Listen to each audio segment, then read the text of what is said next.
tal, amigas y amigos? Bienvenidos una vez más a Agenda Agrícola. En el programa de hoy revisaremos el mundo de las cooperativas en la agricultura, el desarrollo de variedades para el sector frutícola y por último hablaremos de sustentabilidad en la agricultura.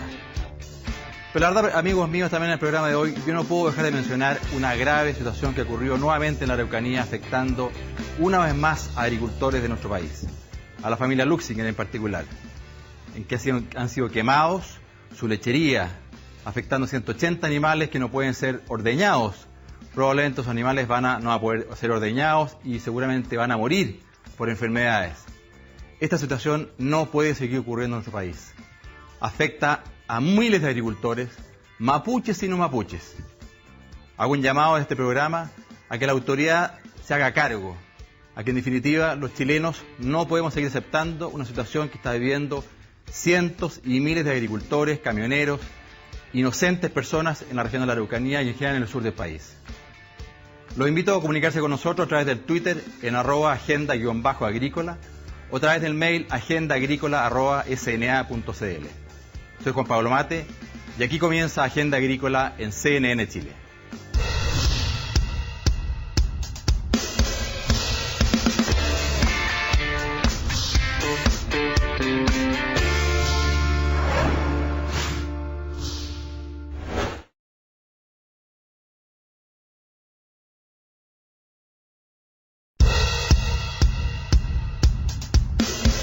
Bueno amigos, tal como anunciamos, y para hablar del mundo de las cooperativas, hemos invitado al presidente de la cooperativa eléctrica Copelec y presidente de la Asociación Gremial de Cooperativas del Sur, Manuel Bello. Encantado de haberte invitado y creo que vamos a conversar de este mundo tan interesante de las cooperativas, Manuel. Muchas gracias por la invitación, de verdad Juan Pablo, para nosotros es un honor poder que primera vez un medio televisivo nos convoque a hablar de un tema tan importante como es el mundo de las cooperativas. Mira, qué bueno, muchas gracias, que primera vez. Oye Manuel, la verdad que sí, pues efectivamente creo que es un tema súper relevante, muy interesante. Cuéntanos, ¿qué es una cooperativa para los televidentes? ¿Cómo se estructura una cooperativa? ¿Quiénes participan de una cooperativa? Bueno, una cooperativa básicamente es un tema que nace de una necesidad económica, una necesidad social, y que aglutina un grupo de personas con un objetivo puntual, solucionar o satisfacer una necesidad. Ese es el concepto del cooperativismo. Y además de eso, ser solidario con el que está más complicado y poder así solucionarle su problema o buscar la solución en conjunto. Eso es más o menos el concepto de las cooperativas. Y aquí, Manuel, los partícipes de la cooperativa pueden tener mayor o menor cantidad de cuotas de participación, pero son todos finalmente, para efectos del desarrollo de la cooperativa, de las votaciones, de las elecciones, son todos unos, son todos iguales, ¿no? Evidentemente, la cooperativa en general, un socio, un voto. Sea la cantidad de acciones o cuotas de participación que tenga, para la cooperativa es un voto. Por eso que el sentido del cooperativismo hoy día habla muy bien de la descentralización que quiere Chile.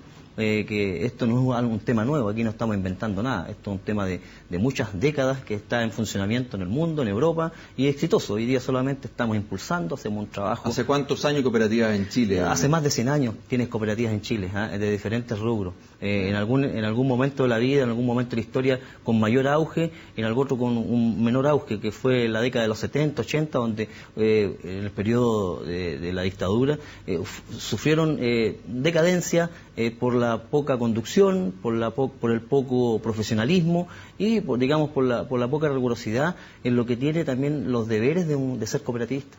O sea, a ver, en definitiva, tú dices, durante el gobierno militar hubo una decadencia de las cooperativas, pero no por un problema de ley, sino que por un problema a fondo de los actores que no fueron lo suficientemente rigurosos para llevar adelante las cooperativas como tal. Exactamente, yo aquí no me voy a meter en el tema político porque no me corresponde, yo solamente quiero hablar del tema de por qué decayeron. Decayeron porque erraron el camino, equivocaron el concepto de cooperativismo y la hicieron turumba, en el buen chileno, se la llevaron para la casa. Esa es y hoy día volver a creer, volver a reencantar a nuestros asociados, a nuestros vecinos que crean en el cooperativismo no ha sido una tarea fácil, ¿no? Porque es como la mujer engañada, tú la engañas una vez y después para volverla a reencantar o para que crea nuevamente y confíe en ti es una labor muy difícil. ¿Y cómo es el desarrollo del devenir de la cooperativa, el desarrollo de las políticas que conduzcan a esa cooperativa en circunstancias cuando tú tienes entonces un hombre, un voto, ¿Es muy difícil el desarrollo de las decisiones, la orientación del negocio? ¿Cómo se logra? ¿Cuáles son las estructuras que se generan dentro de una cooperativa para justamente llevar a cabo la administración diaria? Bueno, la estructura de la cooperativa está conformada por un directorio, un consejo de administración, una gerencia general y una plana de junta de vigilancia. Los consejeros y la junta de vigilancia son elegidos por votación popular. Representan a la mayoría de los asociados que participan en las elecciones democráticas abiertas.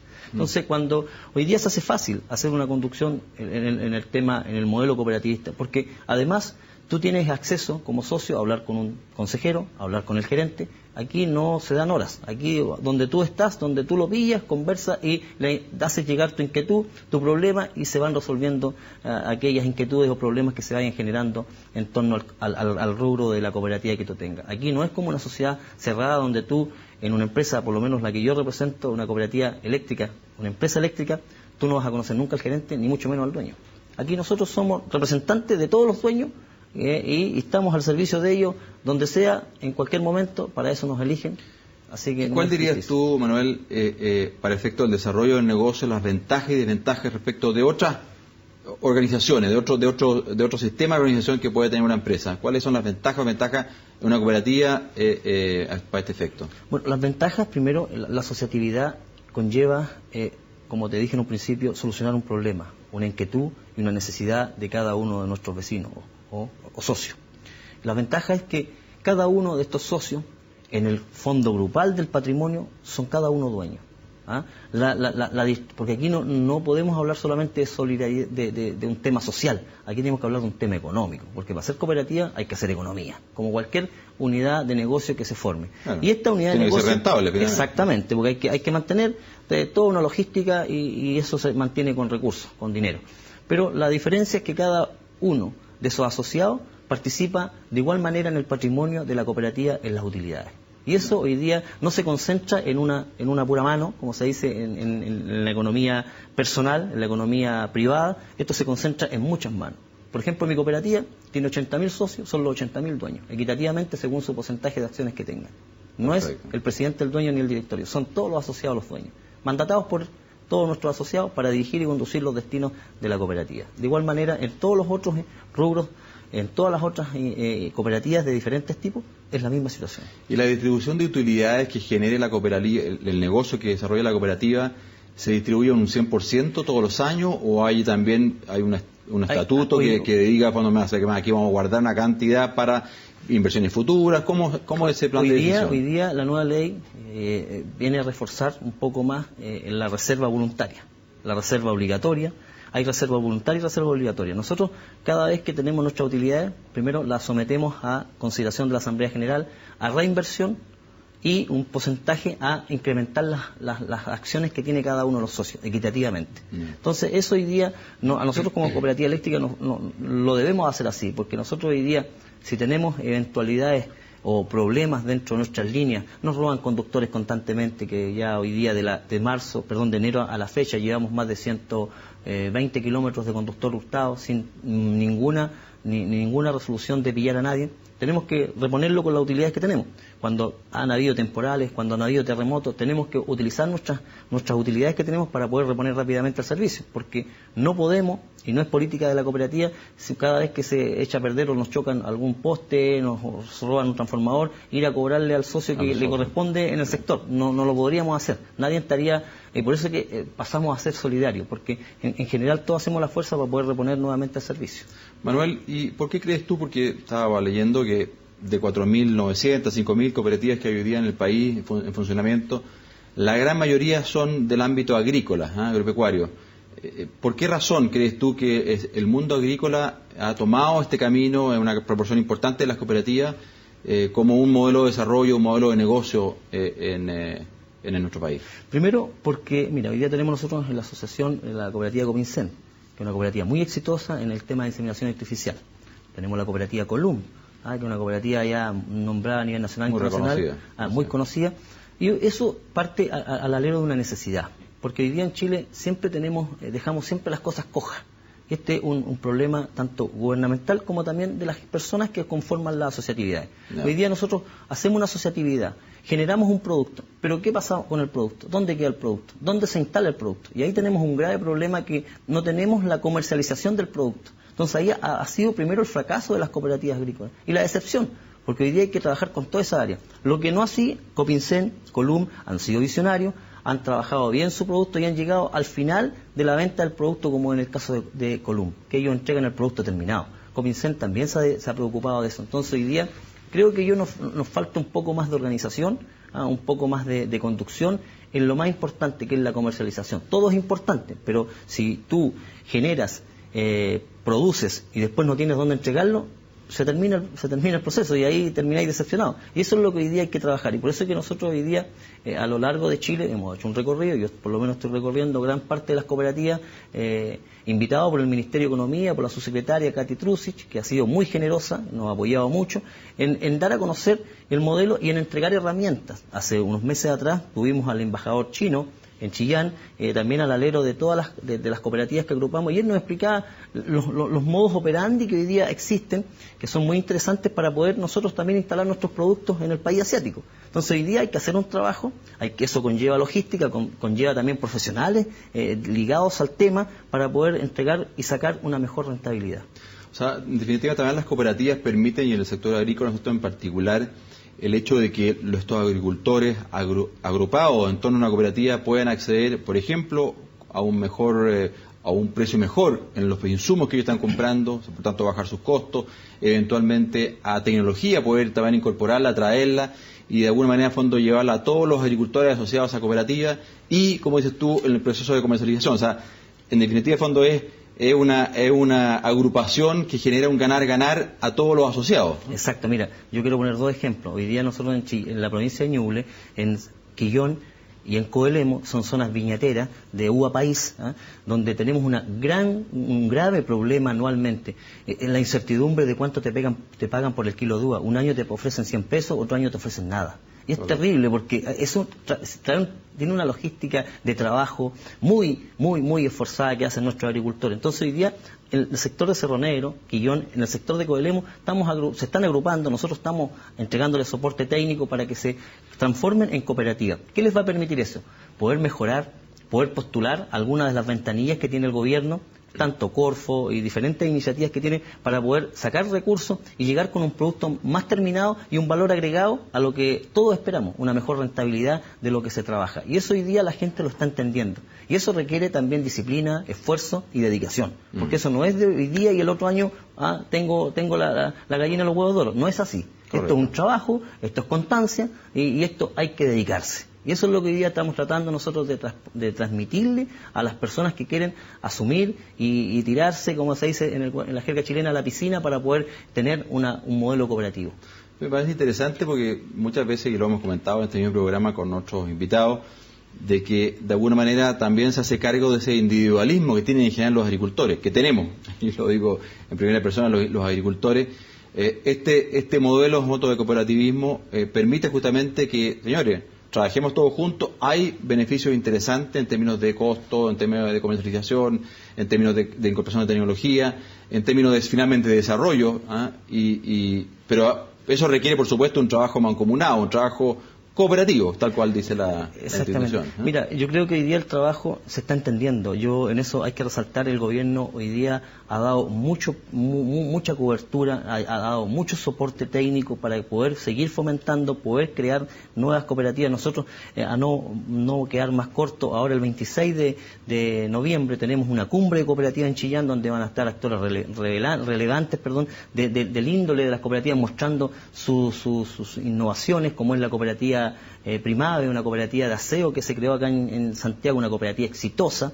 Va a estar la cooperativa que hoy día está muy de boom también, la cooperativa de la farmacia, y van a haber otros actores cooperativa Capel también, cómo lo han hecho, cómo han mantenido su cooperativismo con el tiempo, porque la experiencia de Chile no es buena. Pero hoy día hay experiencias suficientes para decir que el modelo económico de las cooperativas es muy interesante, es muy importante.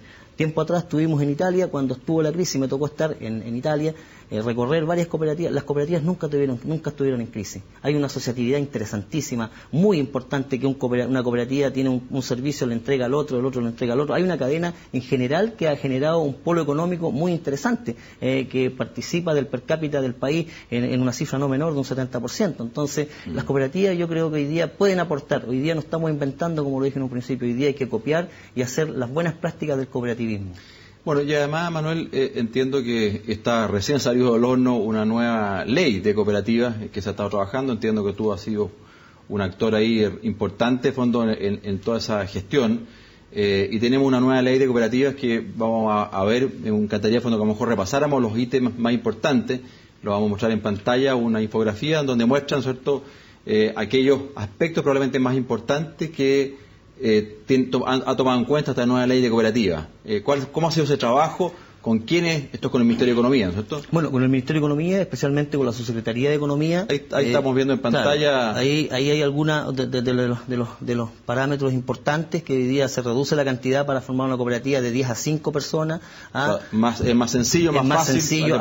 Hay también un tema no menor, las reservas que hoy día, las reservas legales del 18% del remanente que se va a guardar. Eso es lo que conversábamos, justamente fondo para efectos de poder desarrollar nuevas inversiones. Y además algo que fue muy relevante por parte digamos, del Ejecutivo, la participación proporcional de género. ¿Qué quiere decir eso? Que nosotros... Está muy de moda eso. Claro, vamos a estar obligados y que muy bien, me parece muy bien que participen las mujeres. De hecho, yo siempre hago un homenaje muy importante a la mujer. Nosotros nacimos, yo por lo menos nací de una mujer, siempre lo digo, y la realidad es así para todos, pero la mujer se levanta y se acuesta trabajando. Y hoy día también tiene que tener la misma altura, tanto en la economía como en la participación de lo que sea, tiene que tener su espacio. Y hoy día las cooperativas también ya les damos un espacio. Lo tienen, porque como es democrático, pero hoy día va a ser un poco más, digamos, más participativo. Manuel, y esto en definitiva, ¿cómo sigue? ¿Hacia dónde deberíamos avanzar, fondo, a partir de esta nueva ley que va a legislar a las cooperativas?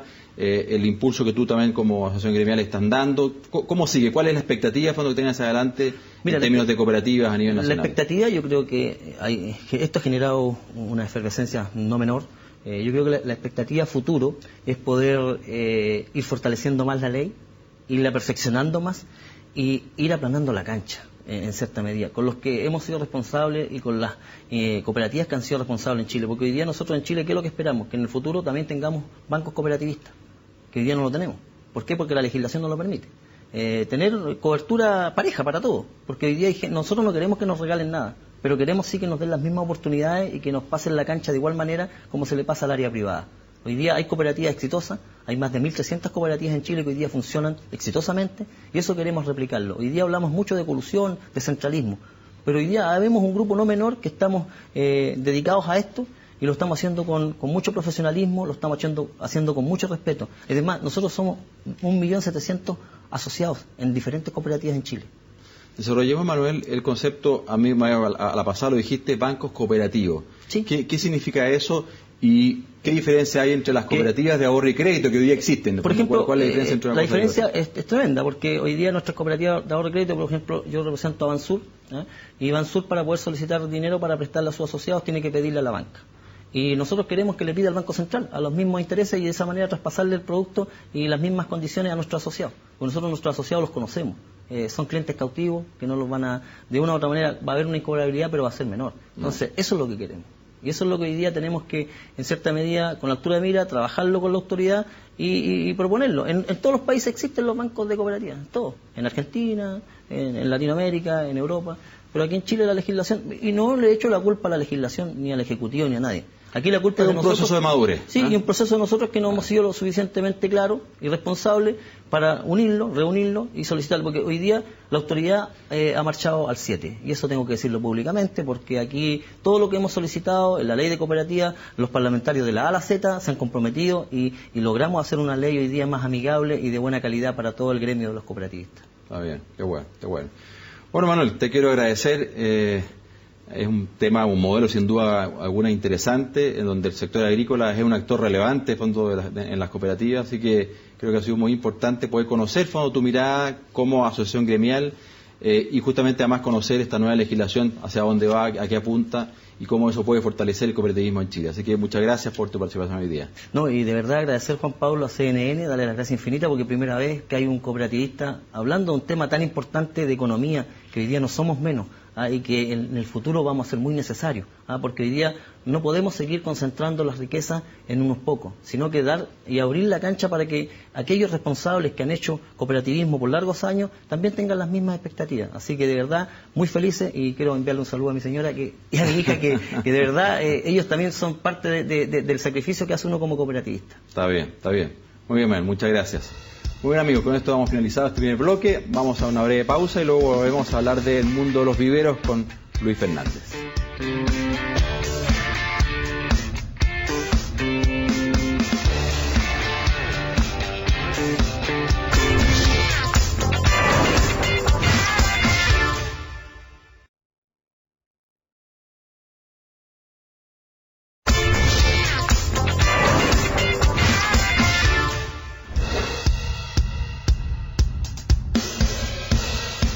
Muy bien, amigos, para continuar el segundo bloque en Agenda Agrícola, tal como anunciamos, vamos a hablar del mundo de los viveros, del desarrollo vegetal, de las plantas, y para eso hemos invitado a Luis Fernández, quien es gerente general de ANA Chile. Luis, encantado de estar hoy día aquí con nosotros. ¿Qué tal, Juan Pablo? Muchas gracias por la invitación. Lucho, y te digo Lucho, porque la verdad que nos conocemos hace hartos años. Así es. Lucho, la verdad que cuéntanos qué es ANA, en concreto, el fondo que es ANA, de alguna manera desarrolla o protege la propiedad, para que la redundancia, la propiedad intelectual de recursos genéticos. ¿Cómo es esto, digamos? ANA, o Andes New Variety Administration, es una empresa chilena que se dedica a la administración de propiedad intelectual relacionada a las variedades, llámese la protección propia de la variedad como marcas asociadas. ANA es el fruto del esfuerzo conjunto de 4 empresas chilenas que se reunieron en la segunda mitad de los 80 para coordinar y para juntar esfuerzos en la búsqueda, en la internación, en la generación de acuerdos, en la evaluación y posterior desarrollo comercial de variedades que íbamos a buscar al extranjero. Perfecto. ¿Cómo es, Luis, cuéntale a los televidentes, el desarrollo de una nueva variedad? ¿Cuál es el trabajo que está detrás de esa nueva plantita que uno dice, mira, esta es una nueva variedad de uva, de durazno o lo que fuera? ¿Cuál es el trabajo ahí detrás de aquello? Ahí hay, la verdad es que se sabe muy poco de aquello, pero es la obtención de una variedad normalmente es el fruto de un trabajo de muchísimo tiempo. Es el resultado de un trabajo que en muchas de las oportunidades viene del mejoramiento genético, o sea, de la actividad de un genetista, de alguien que conoce cómo se heredan las características de una determinada especie y hace cruzamientos, posteriormente selecciona aquellos individuos producto de ese cruzamiento que tienen las características que ese programa o ese hibridador está buscando, y posteriormente los tiene que evaluar de qué manera, desde el punto de vista, exactamente, desde el punto de vista de técnico, desde el punto de vista de adaptación a una determinada zona, de qué manera ese genotipo que se obtiene se expresa. Y también, perdona Lucho, y desde el punto de vista comercial, porque eventualmente tú puedes tener un frutal, por ejemplo, que se adapte muy bien a una zona, que el fruto sea o que sea muy productivo, que el fruto parezca ser muy bonito, y el momento dado, por ejemplo en Chile, es un fruto que no llega a destino, que en 2 días se echa a perder y no podemos llegar a Europa, o que el sabor no es el adecuado, o el olor, o qué sé yo. Efectivamente, es fundamental que los programas de mejoramiento genético tengan objetivos muy claros. Tienen que saber exactamente qué andan buscando. Un buen hibridador sabe exactamente qué anda buscando, cuáles son las necesidades que quiere cubrir. Pueden ser de índole de adaptación a condiciones, adaptación a lugares. Puede ese objetivo también estar relacionado a lo que es la vida post cosecha, que es lo que tú estás mencionando. Puede estar relacionado a características de apariencia, a características de sabor. Hay una serie de elementos que configuran los objetivos del programa. Ahora, en muchas ocasiones un producto puede tener características excepcionales o características muy deseables para su explotación en un determinado país. Sin embargo, en otros no es posible hacerlo. Uno de los condicionantes más importantes para Chile, para la industria chilena, es justamente la lejanía a los mercados de destino. Nosotros tenemos una industria donde un altísimo porcentaje del producto que nosotros comercializamos lo hacemos en el hemisferio norte.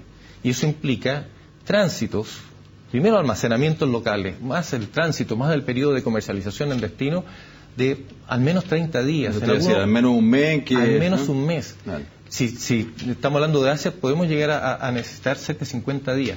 Por lo tanto, la fruta que Chile requiere producir es una fruta más exigente, requiere de características más exigentes que lo que requiere un productor americano, un productor europeo que vende localmente. O sea, esto realmente es fundamental, fondo, para el caso particular de Chile, dado el desarrollo que Chile ya tiene y que pretende seguir teniendo, fondo, en términos, por ejemplo, de fruticultura, puede llegar a esos mercados, puede llegar al destino de manera adecuada, con el producto adecuado.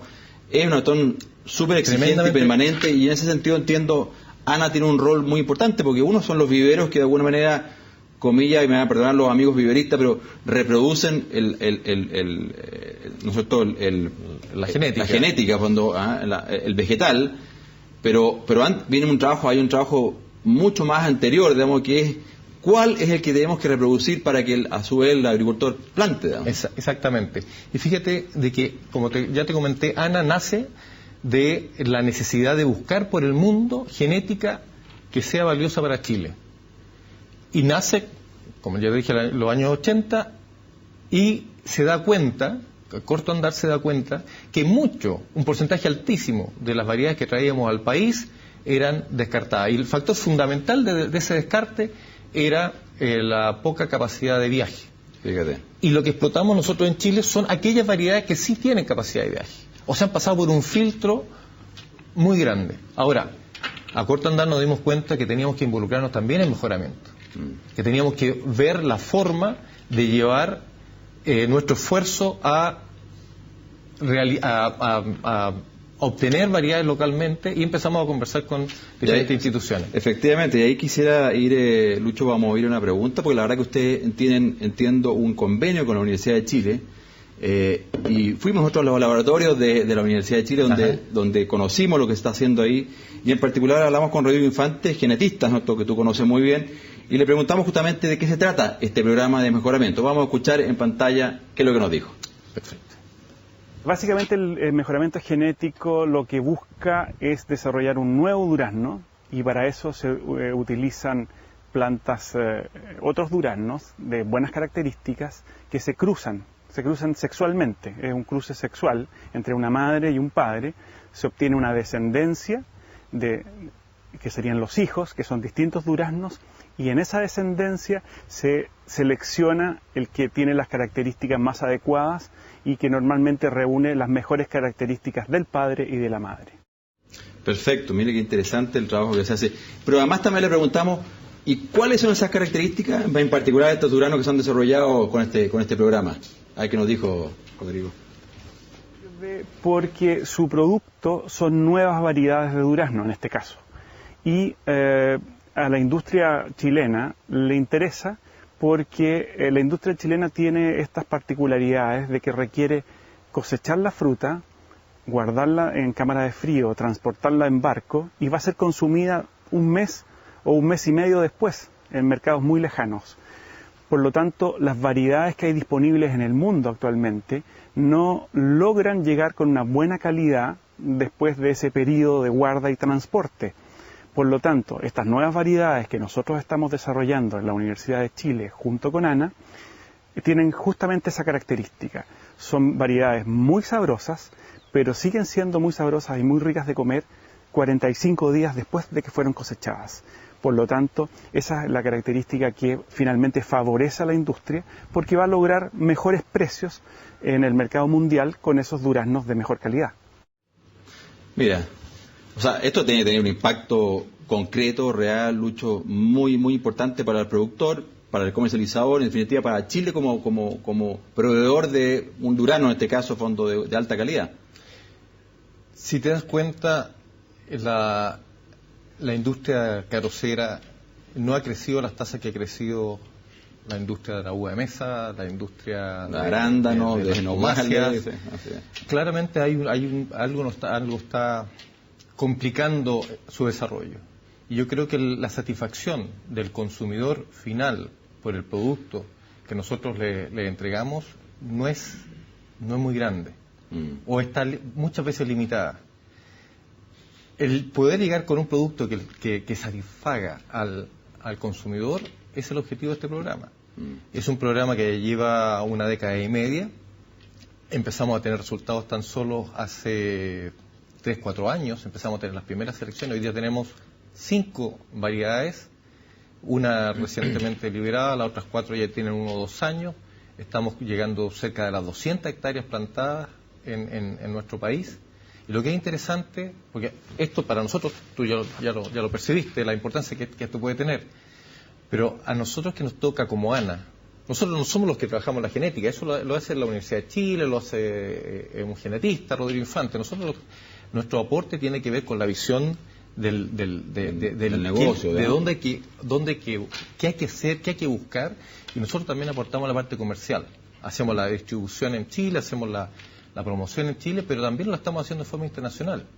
Y lo que es interesante, que en una situación, por ejemplo en Europa, donde han tenido ya un par de temporadas, o más que un par de temporadas de sobreoferta de duraznos y nectarines en España, en Italia, en Francia, están comenzando a ver dónde pueden redestinar sus duraznos, sus nectarines, y están mirando al hemisferio sur como una alternativa. Fíjate. Y empiezan a conversar con nosotros respecto a variedades que tengan capacidad de viaje, pero en el sentido opuesto.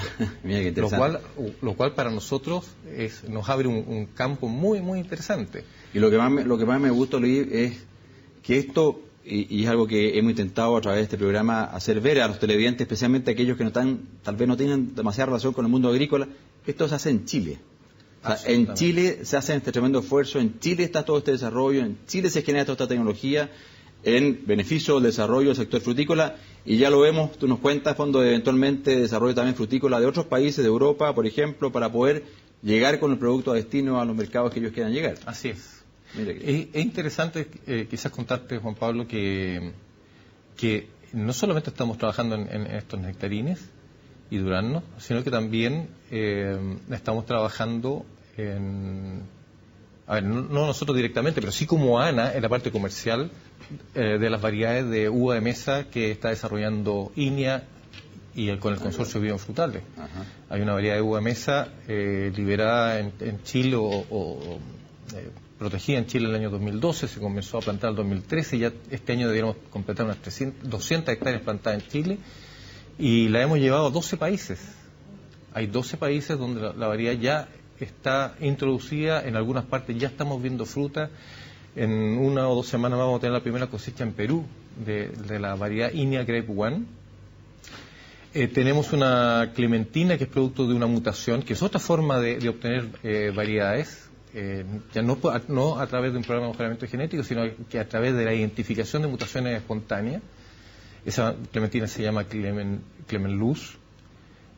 Y un limonero muy interesante, producto también de una mutación en Mayarauco, que se llama Benjamín Andes, y esas variedades también están siendo desarrolladas. Hay proyectos en Sudáfrica. En Sudáfrica están estas variedades chilenas siendo plantadas a nivel comercial. Y esto, Luis, también debería permitirnos lograr tener, por ejemplo, explotaciones frutícolas en lugares donde hoy día estamos a su vez teniendo problemas, por ejemplo, con acceso al agua, variedades más resistentes, por tanto, a estrés hídrico, o eventualmente a exceso de sales o a heladas. ¿Es parte también del mejoramiento genético? Sí, son objetivos del mejoramiento genético. Particularmente nosotros no estamos involucrados en ningún programa con esos objetivos, pero sí sabemos que hay, sobre todo el trabajo en ingeniería genética, que están donde han identificado genes que pueden aportar resistencias a los elementos que tú estás... Hablemos un poquito de eso, Luis, porque lo que ustedes están haciendo es mejoramiento genético a través de estos cruzamientos que tú comentabas al principio, y eventualmente a través de mutaciones que son cambios naturales que ocurren, ¿no?, por la naturaleza, que lo importante es identificarlo y después replicarlo. Pero también está la ingeniería genética, ¿qué diferencia hay entre un mecanismo y otro, de fondo, con lo que se denomina transgenia? Bueno, lo que nosotros estamos haciendo, o lo que el INE está haciendo en el programa de mejoramiento genético de uva mesa convencional, lo que está haciendo Rodrigo Infante en el programa de mejoramiento genético de durazno y nectarinas, también se está trabajando, ¿no es cierto?, en un programa de cerezos, que no alcancé a comentarlo, y en un programa también de manzanos, que tampoco lo alcanzamos te lo he mencionado antes. Eso es todo mejoramiento convencional. Mejoramiento convencional significa usar, ¿no es cierto?, sino que a través del trabajo de un genetista se juntan, ¿no es cierto?, polen, óvulos, y logramos obtener semillas, y a través de semillas nuevos individuos que después se seleccionan, lo que explicó Rodrigo. Cruzamiento. Eso es convencional. La ingeniería genética, a través de las múltiples técnicas o tecnologías, lo que buscan es a través de la selección es la inclusión, ¿no es cierto?, de ciertos genes específicos, cambiar el genoma de un genotipo ya existente, para cambiar algún elemento, alguna característica para darle una característica requerida, digamos. Ahora, lamentablemente es una técnica a la cual yo apoyo sin lugar a duda, y creo que va a ser una tremenda herramienta para la agricultura del mundo, una tremenda herramienta que nos va a permitir el uso de menos pesticidas, el solucionar una cantidad de problemas enormes. Lamentablemente todavía hay resistencias a nivel de mercados, todavía esas tecnologías que están siendo utilizadas, que están siendo probadas, y más que probadas, están siendo hoy día herramientas para obtener variedades. Estos productos, el producto de este trabajo, difícilmente se va a poder colocar a nivel de mercado en los próximos años. Sí está ocurriendo, ¿no es cierto? Todos sabemos que a nivel de cultivo. ¿Y cómo se resuelve el problema de la propiedad intelectual, Luis, de estos desarrollos y de estas desarrollo de nuevas variedades? ¿Cómo está resuelto eso a nivel nacional, a nivel internacional? Bueno, todas las variedades que se obtienen tienen obviamente un dueño. Normalmente la propiedad intelectual, al momento de iniciar un proceso de desarrollo de un programa de mejoramiento genético, queda establecido cuáles son los roles de los participantes y cuáles son quienes van a compartir la propiedad intelectual asociada al producto que se puede obtener. Yo creo que hay una diversidad enorme de modelos de cómo se está en definitiva distribuyendo esa propiedad o el resultado de esa actividad. Particularmente nosotros nos dedicamos, ¿no es cierto?, a representar extranjeros que nos encomiendan sus variedades, y lo que resulte de esa actividad comercial se distribuye de acuerdo a lo previamente. ¿Pero Chile lo tiene bien protegido, a tu juicio? Chile, yo diría que ha habido una mejora enorme, sobre todo en la disposición y en la aceptación del entendimiento de parte de los usuarios de la genética. Sin embargo, hemos sido incapaces como país de resolver los problemas de ley. Nuestra ley es una ley antigua, es una ley que no satisface a los obtentores, es una ley que no funciona. Sin embargo, creo que son los productores, las empresas, los que nos han permitido que esto de alguna manera funcione, no la ley.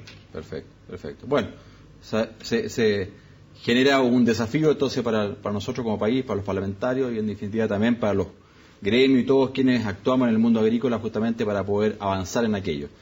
Luis, te quiero agradecer la participación, todos tus comentarios, toda tu orientación respecto al desarrollo genético y de nuevas variedades que existen en el país, y te felicito por el trabajo que están haciendo día a día, porque eso genera finalmente más desarrollo y oportunidades para muchos agricultores poder llegar a los mercados que están esperando por nuestros productos. Muchas gracias a ti, Juan Pablo. Muy bien, amigos, como estamos finalizados este segundo bloque, vamos a una pausa y luego volvemos con Valentina Lira para hablar de sustentabilidad.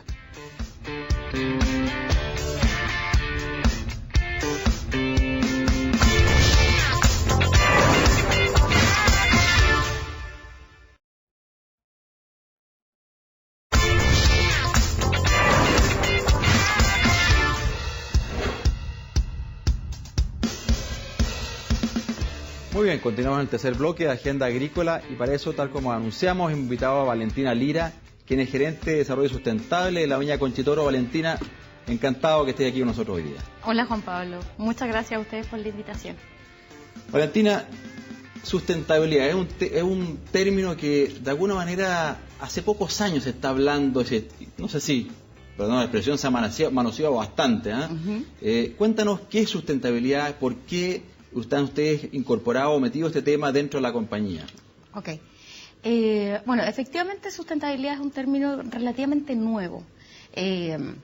Si tú lo comparas con otros conceptos que están dando vuelta, ¿cierto?, en términos así como ambientales, sociales, nace en el año 1987, pero recién se empieza a acuñar en las distintas empresas, ¿cierto?, como yo diría a comienzos de los años 2000. Es hoy día una tendencia que las empresas continúan, en las que las empresas continúan avanzando. Y que efectivamente es algo que hoy día tú no puedes dejar fuera de tu agenda, ¿cierto? Uh-huh. De tu agenda empresarial, porque es hoy día lo que te permite comunicar con transparencia toda tu gestión de manera integral. No solamente la gestión económica, que es importante para los inversionistas, sino que también la gestión social, que le interesa a tus partes interesadas, la gestión ambiental, que le interesa también a tus vecinos y en el contexto global también. O sea, podríamos decir que sustentabilidad tiene tres miradas o tres áreas fundamentales. Lo medioambiental, que es como lo más típico que uno podría pensar, pero también está el tema de lo social, la comunidad, fondo en la cual uno está inserto, y obviamente lo económico, que en definitiva hace que la compañía siga existiendo, fondo para que lo anterior se pueda realizar. Exactamente. O sea, cuando combinamos estos tres elementos, ¿cierto?, y cuando podemos avanzar en los tres de manera integral, es cuando hablamos de que una empresa realmente es sustentable. Cuando nosotros, por ejemplo, tenemos una empresa que potencia uno de estos tres elementos, ¿cierto?, nosotros no vamos a tener como la seguridad de que una empresa, ¿cierto?, pueda tener una viabilidad de largo plazo. O sea, tú no puedes solamente generar ganancias en desmedro del medio ambiente, porque efectivamente eso no tiene futuro, no es sustentable. No sé. Entonces la idea es que tú puedas ir avanzando, ¿cierto?, en estas tres dimensiones, pero además, ¿cierto?, con un elemento que hoy día es sumamente esencial y que también, ¿cierto?, se le está dando la importancia dentro de las organizaciones, que es como la transparencia que tú tienes en la forma que tú trabajas, y que eso tiene que ver con los elementos de gobernabilidad.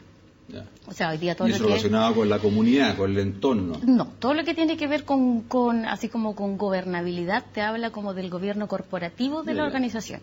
Principios éticos, que estén, por ejemplo, que estén como arraigados lo que son los valores de una compañía, que tú actúes con transparencia hacia todas tus partes interesadas, que no solamente es tu comunidad, sino que también es como, por ejemplo, en el caso nuestro, ¿cierto?, de Viña Conchitoro, son, por ejemplo, nuestros consumidores en Europa, y en donde nosotros tenemos que ir actuando, ¿cierto?, de manera coherente con lo que nosotros transmitimos con estos principios de sustentabilidad. A todos los que hoy día se habla de los stakeholders, todos los que se relacionan de alguna manera u otra con nosotros, ¿no? Hacia arriba, hacia el lado, al costado. De manera totalmente integral. O sea, cuando estamos hablando de stakeholders, hablamos de stakeholders que pueden ser súper cercanos, como por ejemplo tus proveedores o tus clientes, que están cerca tuyo. Pero también, por ejemplo, hablamos de, por ejemplo, ONGs en cualquier lugar del mundo que pueden estar interesadas en cómo nosotros estamos llevando a cabo nuestras prácticas agrícolas, por ejemplo. ¿Qué es lo que estamos haciendo nosotros? Si estamos sustituyendo el bosque, de repente, no sé, pues uno va cierto, tú vas por el camino, la ruta 5 en la quinta región y de repente ves que hay cultivos, cierto, que se extienden y que se empiezan como a robar el bosque nativo, y en el fondo hay por ejemplo, organizaciones no gubernamentales, cierto, que se interesan en saber qué es lo que estamos haciendo nosotros con el bosque nativo. ¿Y cómo sientes, Valentina, al mundo agrícola en general, el fondo que ha asumido este concepto en toda su globalidad? O sea, creo que para nosotros, por ejemplo, como empresa agrícola, para nosotros es vital trabajar con estos conceptos desde el principio. O sea, estamos hablando de que, por ejemplo, para nosotros la producción de la uva es la base de nuestro negocio. Por lo tanto, cierto, y ahí lo tomo con lo que tú decías en el principio, ¿esto es un concepto nuevo? Sí, posiblemente es un concepto nuevo, pero en realidad cuando tú empiezas a mirar, como por ejemplo las prácticas de una empresa, cuáles eran las prácticas que tú tenías hace 100 años atrás, te das cuenta que si hoy día nosotros somos capaces de seguir cultivando la tierra en los mismos lugares donde estábamos hace 100 años atrás, es porque teníamos buenas prácticas. Solo que en ese momento no existía el concepto como sustentabilidad como tal. De hecho, entiendo que ustedes en particular como compañía, por ejemplo, han avanzado en parte justamente la sustentabilidad ambiental, medioambiental, en el tema de la huella hídrica, de identificar y calcular y reconocer y exponer y probablemente finalmente trabajar sobre ella, administrar la huella hídrica. ¿Por qué no nos explica cómo se hace eso y de qué se trata la huella hídrica? La huella hídrica se trata de una metodología, ¿cierto? Una metodología internacional que permite calcular cuánto es lo que tú requieres de agua para elaborar tu producto. Pero estamos hablando no solamente del agua que uno utiliza cuando abre la llave, sino que estamos hablando de todos los tipos de agua. Del agua que, por ejemplo, que las plantas toman de las napas subterráneas cuando están ahí en la época cuando están sin riego. Estamos hablando de cuánto es el agua que se evapora de las plantas. Estamos hablando del agua que viene también producto de la elaboración de los insumos, de las botellas, de las cápsulas, de las etiquetas. Es un análisis completo de toda el agua que fue requerida para producir, por ejemplo, una botella de vino, o en el caso nuestro, cierto, que es la forma en que nosotros lo llevamos, que es una copa de vino. ¿Ya? Y entonces, eso es un número. Es un número, tantos litros. Se calcula, exactamente.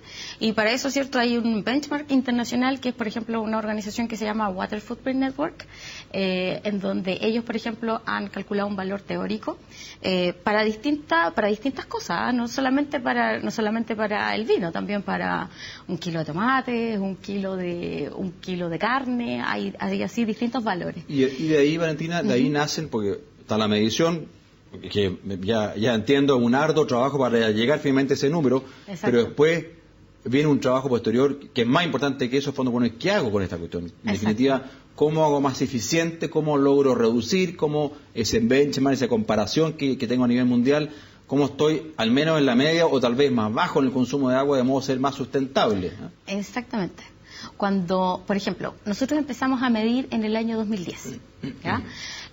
La medición, cuando nosotros la hicimos en el año 2010, fuimos la primera viña del mundo en realizar esa medición. Y el valor que existía, ¿cierto?, era solamente un valor teórico que fue calculado como un promedio, ¿cierto?, de distintas zonas vitivinícolas. El valor estándar que se maneja, por ejemplo, es de 120 litros por copa de vino. 120 litros de agua para producir una copa de vino. Wow. Es harto, parece harto. Pero hay otros valores, no sé, pues, por ejemplo, para producir un kilo de carne se necesitan aproximadamente 15.000 litros de agua, ¿ya? Porque hay que recordar que esto es en todo el ciclo de vida y que además entran no solamente el agua de la producción, sino que también entra el agua de los insumos, de lo que necesitas en campo, del agua de tus proveedores, todo lo que se requirió para producir una copa. Entonces, cuando tú haces ese cálculo, ¿cierto?, y te comparas con ese valor internacional, nosotros, ¿cierto?, lo que hicimos fue la primera vez realizar una medición, ¿cierto?, que nos permitiera ir identificando dónde estaban los mayores consumos. Y de ahí, ¿cierto?, cuando tú ya vas viendo dónde están los mayores consumos, en qué área o en qué etapa del proceso, en qué etapa del análisis de ciclo de vida, ¿cierto?, tú ahí te vas dando cuenta dónde puedes entrar y dónde puedes hacer gestión para ir reduciendo esos números, ¿ya? Nosotros, hoy día, por ejemplo, en nuestra última medición, nosotros tenemos un valor de 56 litros de agua por copa de vino. Mira, notable, ¿eh? Que es menos del 50% Notable. que el valor estándar internacional. Y eso se debe principalmente a que, a pesar de que nosotros, por ejemplo, tenemos, o si tú ves, aparece como grandes consumos de agua, nosotros somos súper eficientes en ese uso de agua. ¿Ya? Por ejemplo, nosotros en todo lo que es nuestra parte agrícola, ¿cierto? Que está especialmente preocupada de ir implementando cada vez mejores prácticas, nosotros hoy día tenemos prácticamente el 100% de nuestros viñedos con un sistema de riego por goteo. Entonces tú le vas entregando a la vid exactamente la cantidad de agua que necesita para producir uva de calidad. Y como conversábamos la semana pasada, Valentina, también fondo probablemente con otros elementos que no solamente el riego por goteo, sino más en qué oportunidad, en qué cantidad, a través de mediciones en la hoja, la temperatura, el sol, la cantidad de agua que hay en el suelo, es decir, hay cantidad de... Exactamente, porque tiene que ser un balance en el fondo de cuánto es lo que la planta requiere versus lo que la planta está recibiendo, por ejemplo, de lluvia. Y esto, Valentina, se suma también a otros conceptos que también están dentro de esta sustentabilidad medioambiental, como es la huella del carbono, como me imagino también está todo el reciclaje. Ustedes ahí también están haciendo algunas cosas interesantes en términos de reciclaje de productos. Cuéntanos un poquito al respecto. Bueno, como tú mencionabas, ¿cierto? La huella de agua y la huella de carbono son como los dos indicadores que hoy día es más común encontrar en las empresas. Entonces esos son como los indicadores más duros como para poder compararse en términos de gestión.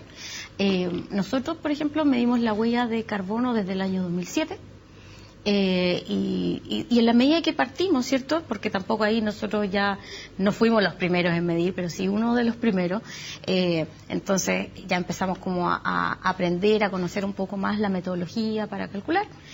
En la medida que fuimos adquiriendo esa experiencia, nosotros hasta el año 2011, ¿cierto?, terminamos de incluir ya todos los procesos que eran propios del ciclo de vida del producto, todas las etapas, ¿cierto? Ajá.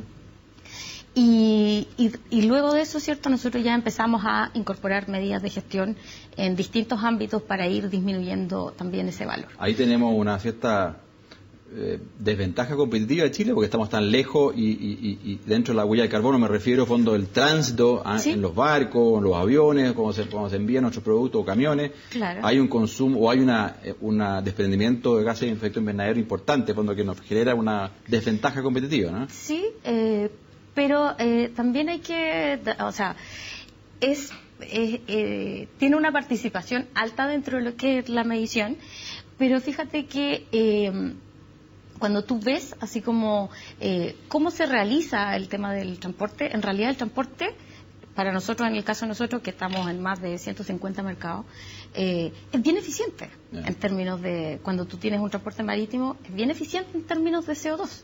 Entonces, yo te diría que no es lo más gravitante dentro de lo que es la medición. Para nosotros, por ejemplo, lo que es más significativo, por ejemplo, tiene que ver con los insumos que nosotros recibimos, más que con la actividad en la tierra, por ejemplo, más que incluso el transporte.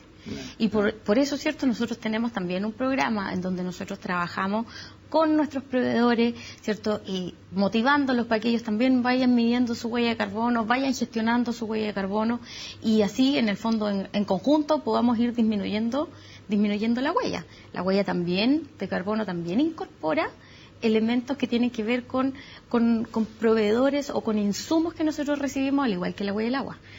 Y ha sido un trabajo súper, yo te diría, así como gratificante, porque también, o sea, a los proveedores también les sirve para ir conociendo dónde están los mayores consumos, dónde está la mayor incidencia, y ellos también les permite hacer gestión sobre su huella de carbono. ¿Y tú dirías, Valentina, que como país estamos en un buen nivel? Es un tema que está bien incorporado a nivel nacional, en las distintas industrias, no sé si solamente en la agrícola, sino en distintas industrias. Es un tema de sustentabilidad.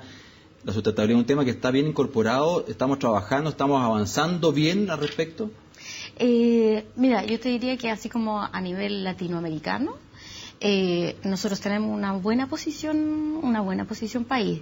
O sea, hoy día los países que están como más desarrollados en términos de sustentabilidad son, por ejemplo, son México, Brasil, Colombia ahora que está despertando, está despegando, ¿cierto? Y Chile. Son los países que tienen una mejor posición. Yo creo que nosotros como país con foco exportador vamos a estar mirando siempre el tema de la sustentabilidad, porque hoy día es una tendencia global. Entonces es una tendencia que nosotros no podemos dejar de mirar y que nosotros no podemos dejar de comunicar. Y en eso yo te diría que Chile está bien posicionado, está actuando, ¿cierto?, en la línea correcta.